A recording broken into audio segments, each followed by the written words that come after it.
The Relief Line provides a whole variety of benefits to Toronto's riders and Toronto's neighbourhoods. In particular, it makes a critical connection that's currently missing that increases choice and responds to the great growth demands that we see because of the astronomical change taking place in our city today.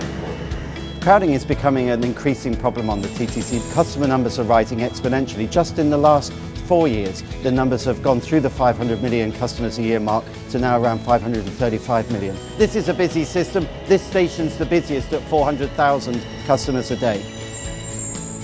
The Relief Line really solves two key challenges we have in our transit system today. The first one being the capacity issues that we see on the Yonge subway line south of Bloor Station. And the second challenge that we have is the interchange station from the Bloor-Danforth line to the Yonge line is over capacity. The Relief Line study has found that the critical transfers from the Bloor-Danforth subway line to the Yonge subway line in the morning rush hour could be reduced by 30%. There's also congestion issues on the streetcar network in addition to the subways.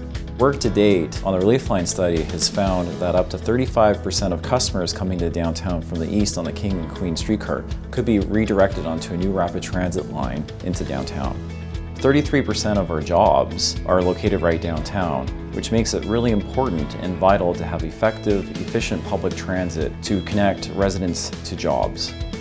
Currently, we're evaluating 25 projects in the City of Toronto that are essential to building out a full transit network.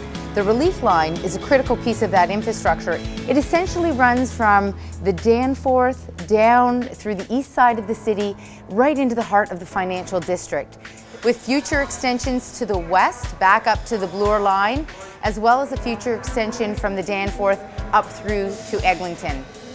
We're taking a number of steps in the short term to address crowding, and that includes bigger vehicles such as the rocket train behind me. These are articulated trains, they're much higher capacity, and at this station we have a crowd control system that keeps customers safe and keeps things moving.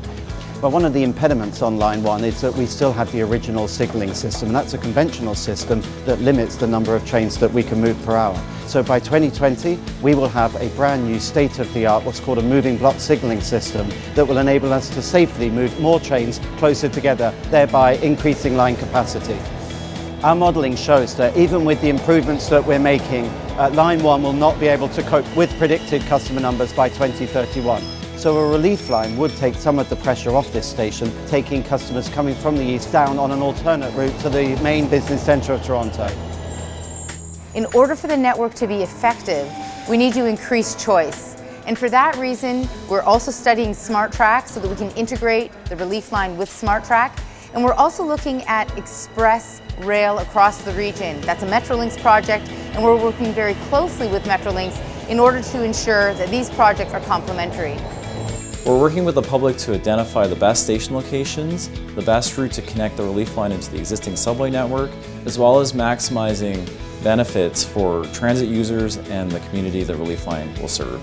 Right now, the city, working together with the TTC, is doing a tremendous amount of work that's never been done before in order to make the Relief Line a reality. We're planning the transit we need for the future. We're getting this right. Come be a part of this conversation.